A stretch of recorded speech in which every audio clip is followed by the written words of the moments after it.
in lesson 7.4, the thing that's going to be different is now we're still factoring trinomials like we were doing in lesson 7.3, but 7.4 has not just a 1x squared at the beginning, like all your other ones were. It was like x squared plus 7x plus 10. And that, in that case, because it's just an x squared, your a value is 1. So when the a value is just 1, we can just use the diamond method to help us get its factored name. Today we're going to do them when a is not 1, and so then we're going to have to use both the diamond method it says here and factoring by grouping. So you're not done when you're done with the diamond method today. You have another step to go through. You have to also factor by grouping after that. Okay, so let's just go right into practicing here. Number 1, we have 5x squared plus 11x plus 2. Our a value is not 1. What is our a value? 5. 5. So we're going to, and you have to do this today in your homework. You have to identify the A, the B, and the C. See if you agree with me. I say A is 5, B is 11, and C is 2. So that's the first thing you're going to do today. You have to write this out. You have, your papers have to say A equals B equals C equals. Really important, okay? We are going to start with the diamond method, but there's going to be something a little bit different about our diamond method. Before we had our C up in the top of our diamond. Today it's going to be A times C. We didn't have to put A times C in the other one because A was 1, and 1 times something is itself. So we didn't need to multiply by 1. Today we're going to have to multiply by that A value. So what are we going to multiply up here? We're going to take what times what? 5 times 2. 5 times 2. So we're going to show this in our notes that you could do that in your head, in your homework, but in your notes you need to see where did this come from. Okay, and then our B value, just like in the diamond method before, we just put it in the bottom. We don't have to do anything with that. What is 5 times 2? 10. Okay, so our diamond method setup, we have a 10 up and an 11 down. Remember, what do we have to look for? Numbers that times to be? To add to. What do they have to times to be in this case? 10 and add to be 11. Anybody think they know those factors? Those that factor to be 10, but yet they also add up to be 11? Ariel? 10 and what? 10 and 1. Okay, let's see if those work. 10 and 1. 10 times 1 is 10. 10 plus 1 is 11. So that those work. So here's what we have to do with those today, though. We do not now say, okay, we have x plus 10 times x plus 1. That's not what we're going to do with them today. So we have to change that mindset. And instead, what we're going to do with this 10 and this 1 is we're going to make those into x's. So put an x behind them. Those are going to become x's. So we have break 11x into. So basically what we're doing is we're taking that 11x and saying it can be renamed as 10x plus a 1x. We're going to change this into a 4-term polynomial, and we know that 4-term polynomials can sometimes be factored by grouping, and ours are going to be able to be factored by grouping. So what we're going to do is we're going to write our polynomial replacing that 11x. So we're going to go take that polynomial that we had, 5x squared. I'm going to write it right here in this line. 5x squared. In place of that 11x, we're going to put plus 10x plus 1x. Those two are replacing the 11x because they add up to 11x, don't they? And then we have our plus 2. So all we've done right now is rename our polynomial as a 4-term polynomial rather than a 3-term. And now we're going to factor it by grouping. You know how to do this, so go ahead and get started because you just practiced 8 problems of those for homework today. Factor that by grouping. So write it down with, we don't have any subtraction to change to add the opposite. So write it down, inserting your parentheses. And factor each group. And then write its factored name.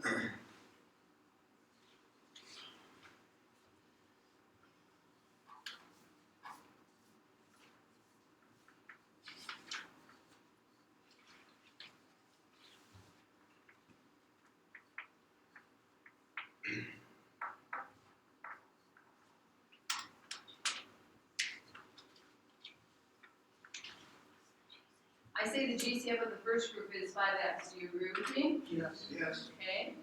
I say the GCF of the second group is 1. Yes. Do you agree with me? Okay. So now that means my greatest common factor for the whole thing is x plus 2. And my other factor is what? 5x plus 1. 5x plus 1. Okay, so we're going to write right here, we're going to put a circle, a box, something around that, and we're going to put that this is the factored name of our trinomial that we were factoring.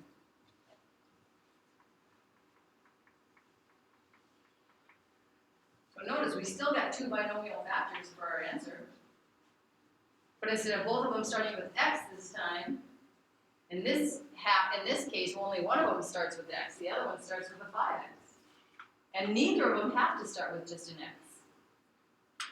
If they both just start with x and a is not equal to 1, there's a problem. Okay?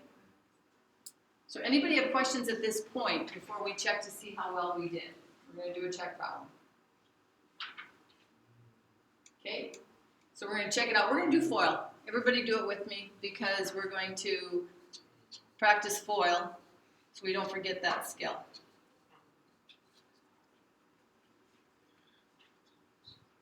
So our foiling, we have our F step, our O, our I, and our L. Okay? Troy, what's the F step? The F is when you take both of the front ones. Okay, tell me what I'm going to multiply. X and 5x. Okay, x times 5x. X times 5x is what, Josh? 5x squared. Okay.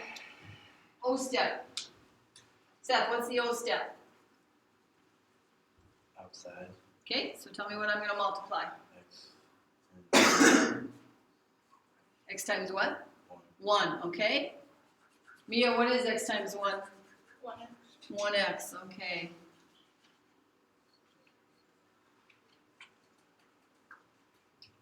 Riley, what's the I step? 2 times 5x. Okay, 2 times 5x. Emerson, what is 2 times 5x? 10x. Okay. Juan, what's the L step? 2. 2 times 1. 2 times 1, which does happen to equal 2, right? Okay. Do we have any like terms that can be combined? Yes. Okay. O and the I. The O and the I step can be combined. Typically, not always, but typically they can be. So 1x plus 10x is 11x. 11x. So when we rewrite it down here, we see we have 5x squared plus 11x plus 2. Was that the polynomial we factored? Yes. Okay, so we did well. Okay, so what's different? Let's point out, what are the things that are different today than what you did just on that quiz that you just took yesterday? What's something that is different? Malcolm? You're multiplying. Multiplying what? Where are where are you talking about the multiplying at? What's Those two numbers in the we have to take the A times the C? Yeah, that's different. Before we just put what up there? Just to see that. Just the C, didn't we? And now we have to take the A times the C. Okay, what else is different? What else has changed? Cameron? We were factoring by grouping, not just what we were doing yesterday. Yeah, we're factoring by grouping, and where does that come from? Instead of us setting up the factors right after we figure out what 10 and 1, yeah, in yesterday's we would have said that the factors for that trinomial would have been x plus 10 times x plus 1, right? Is that what we're doing today? No, we're making those into what? Group. Into, what did we put behind them? X's. The variable. Those two are going to replace the middle term of our trinomial. They're going to replace it. We're going to make it into a 4-term polynomial. Then we're going to factor by grouping, aren't we? Then, when you're done factoring by grouping, do you have your answer? After we got done factoring by grouping, After we got done factoring by grouping, did we have our final answer? No. We did. But then we did a check problem, didn't we? But did we have our final answer after we got done factoring by grouping? Yes. We actually did. So I don't remember if I had you doing this. When you were doing in lesson 7.3, you have to remind me, because I took that whole break. Did you have to identify the B and the C? Did I make you write it down, B equals C equals? Yeah? Okay, so what's being added to it today? The A. You have to make sure you write A equals, B equals, and C equals. Okay, let's go to the back and practice a couple more. Okay. Does this one need to be changed to anything? Add the opposite, yeah. So this one really should be renamed as 4x squared plus negative 14x plus 6. We had one subtraction to change. And if we don't take time to do that, here's what ends up happening. We oftentimes identify the B and or the C incorrectly. If we identify the B or the C incorrectly, you've just set yourself up right there for not being able to be successful with the problem. So what's our A value this time? 4. What's our B? Negative 14, and our C? 6. Okay, why is that important? Because what do we need upstairs in that diamond? 8. Josh? 8 times C, and what are we going to multiply then? What's ours going to be? We're going to show it in our notes here. 4 times 6. What goes down here? The negative 14. Okay. So in our notes, we just want to see, where did this stuff come from? Here's our diamond we're going to work with next door. So what is 4 times 6? 24. And negative 14. So we need numbers that multiply to be negative 20, or that multiply to be positive 24, excuse me, and add up to a negative 14. Anybody think they happen to know what those are? Stefan, what do you think they are? Negative 2 times negative. Like negative 2, negative 12. Negative 2, negative 12? Let's put them in there and see if they work. Because sometimes it's good just to see it there, because you can always erase it if they're not right, correct? Does negative 2 times negative 12 equal 24? Yes. Okay. Does negative 2 plus negative 12 equal negative 14? Yes. Yes, so we're feeling good about that. Now, what do we do? Put negative 2, negative 12, x1. So we give these guys Excellent. x's. We say, you know what, these guys are now x's. Because now I'm going to rename the polynomial as a 4-term polynomial. So anybody want to offer up what they think this 4-term polynomial is going to be? Brighton? 4x squared minus 12x minus 2x minus 14. Okay, I'm going to write it as an addition problem, okay? Is that all right? Okay, so, and then what was the last one? Minus 14? Okay, let's write it as addition. If you're successful leaving them as subtraction, I'm letting you do it, but I think most of us, that's not necessarily setting us up for success. Does it matter who's first, the negative 2x or the negative 12x? Does it matter? No. Isaac? I think I'm challenging the answer. You want to challenge this? Yes. Okay, what do you want? The 4x squared minus 12x minus 2x plus 6. Yeah, we need the 6. Oh. Did I not hear Brighton right? Or did you and I both make the same mistake, Brighton? Who's? So what needs to be here? The 6, yeah. The 6. It was probably me. In other words, all we did is we took this part right here, and we renamed it. That's the only part that got renamed, wasn't it? It got renamed with those 2 x terms that we found in our diamond. Okay, now we're ready to do what? Our next, no, we're not ready to check. We need to factor by grouping. Okay. Go ahead and factor this by grouping now.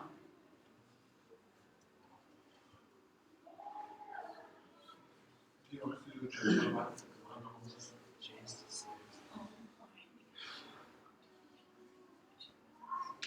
If you're already done, you should go over to the side and check it out.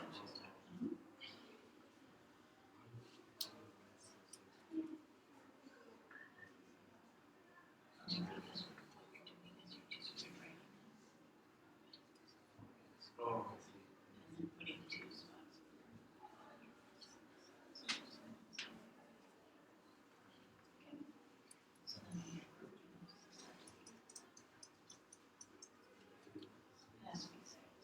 One of those problems where to get them to match, you might have to change your GCF to being a negative instead of a positive, right? Okay.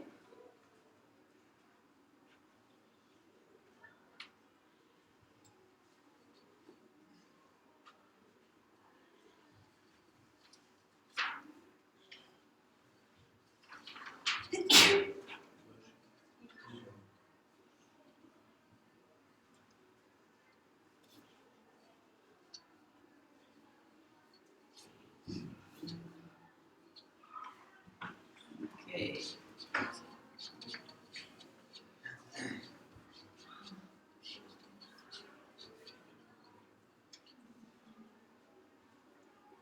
Stefan? I did mine different, but I still got it like I got 4x minus 2x plus negative 12x plus 6 But you still got the same answer, didn't you, in the end? at the end. Yeah, see, that's where it proves that order does not matter. We still should get the same answer in the end, so that's okay that you did it that way. Yeah, that's okay. Order does not matter. In addition, order does not matter in multiplication, so we get to do some changing around of terms, and we still, though, in the end, though, we all need to get the same 2 binomial factors cleaned up. So when you're done, you can look to see if your factored name matches my factored name.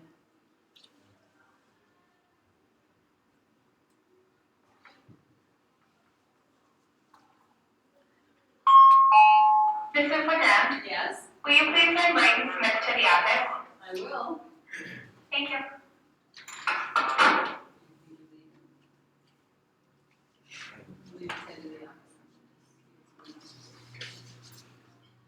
Yes, Cameron?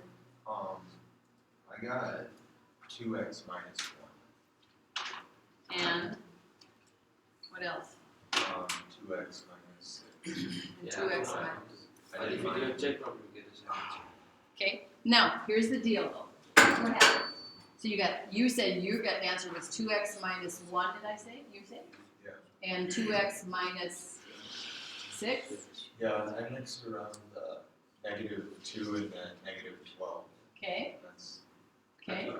that's probably how I Okay, and so then what was the GCF of your second group? did it. Of the What was your GCF of the first group? 2x? yes, Okay, what was your GCF of the second group then? -6. -6, and that's all it could be? Yeah. Okay, so this one I can count right also. Yep.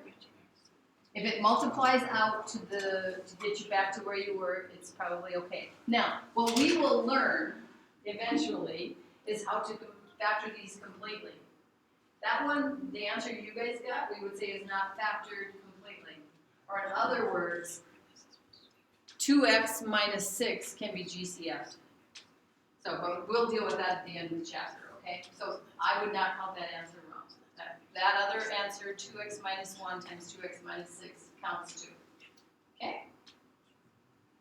So again, they have to multiply back out though. So did you do a check problem?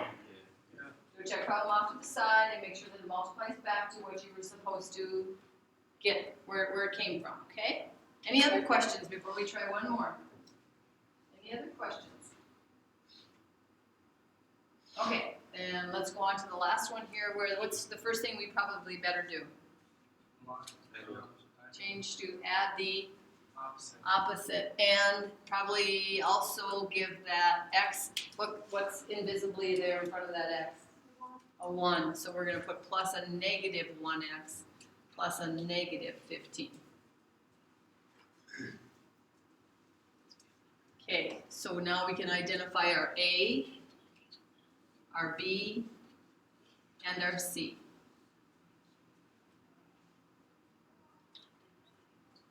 So we want to make sure we identify those properly. Our A is 6, our B, -1, -1, and our C, -15. -15. If it's in standard form, it makes it really slick to get your A, B, and C out of. Okay, what are we gonna do with those, that A, B, and C? We make it diamond. We're gonna make a diamond, okay? And what are we gonna multiply? 6 times negative 15. 6 times negative 15, and what's gonna go down here? 1 negative 1. Negative 1, okay. Anybody happen to know what 6 times negative 15 is, Stefan? Negative. Negative 90, holy cow, that's a big number, a big small number. And so we have to find something that multiplies to be negative 90, but yet it also has to add up to be negative 1, those two numbers. Trey, what do you think? Negative 10 times Negative 10 and 9, okay. Let's see if they work. Let's put them in there and check them out. Negative 10 times 9, what's that? 9. Negative 90, okay. What's negative 10 plus 9? Negative 1. Feeling pretty good about that. Don't forget your x. Yeah, what are those guys now? They are x's in this case. Now, this is when a is not equal to 1, and they're x's. Are they x's when a is equal to 1? Are they x's when a is equal to 1? Is that what we did with our diamond in that one? No. So we gotta keep the two straight, okay? So we're gonna rename our polynomial as what? Who wants to offer up the new name for this? The 4-term polynomial name for this one. Shamarki? 6x squared plus negative 10x plus 9x plus negative 15. Okay, there's our new name. But is it its factored name? No. No. We have to do it. What do we have to do now? And Factor by grouping. Factor by grouping. Stick our parentheses in. It's all addition. We can stick them in as long as it's all addition. You can't do that if you have some subtraction in there. Don't get yourself in trouble. If it was subtraction, wouldn't they change the second whole equation? Yeah. Well, it would change this term in here. That subtraction sign would have to go with that term right there. Just the first term of the second group. Okay? So do you plus it? Like it's a negative, so it's a minus, and then parentheses, so it's going to be plus, and then Yep. negative 9x plus 15. Oh no, the 15 would say negative. That wouldn't change. It was like after yours. Well, okay. So what I'm saying, Shamarki, is if you had worked with it here and just renamed it as 6x squared minus 10x plus 9, okay, well, let's say these two traded places, okay? It would be plus 9x minus 10x minus 15. When we put parentheses around it, the only thing that would happen is that minus would change to a plus, and the negative 10x would change to, or the 10x, I mean, would change to negative 10x. Okay. But this would not change. So the second. Nope, that would still stay minus 15 like it was. Yes. If I wanted to, can I just switch the 10 and the 9 Sure. and solve it down? Yeah, absolutely you can. Okay, factor by grouping now. What's the the way I have it set up, what's the GCF of the first group? 2x. 2x? Yeah. Okay, you guys are sure about that? Yes. Okay. Because what should happen when I factor that 2x out? What will I get? 3x. 3x plus. negative 5. Okay, how do I know that I have a good GCF when I look at that 3x and that negative 5? How do I know, Josh? Because both of second numbers. Yeah, well, because is there anything else I can divide into 3 that goes into negative 5? No. No, other than 1? And it's also going to be the same as the second one. Oh, and you think it's going to end up the same as the second one, so that's a good thing, isn't it? Yeah. So Yeah. is it always going to be like that? Well, better, otherwise you can't factor it by grouping. Okay. So 9x plus a negative 15, what's that group's GCF? 3x plus negative 5. No, the GCF, what's the GCF? Oh, that's 3. Just 3, and then we get 3x plus negative 5, and you have to legitimately get it, not because we want to. It legitimately has to divide out to be that. Otherwise, you got to go back and figure out what's going wrong, okay? So what is the factored name for this one? What is its factored name? Okay, Shamarki. 2x plus 3. 3x minus 5. Okay. There's the factored name for our original trinomial name. Okay. Should it check out? Did you check yours? Does it multiply back out to what we started with? The trinomial we started with? Yes. Okay, I'm gonna trust you guys. Okay, You always trust me. you ready to start on homework then? Do you want to check on the homework? Yes, I do, because I want you to be good at this stuff. Okay? Anybody need this up here any longer?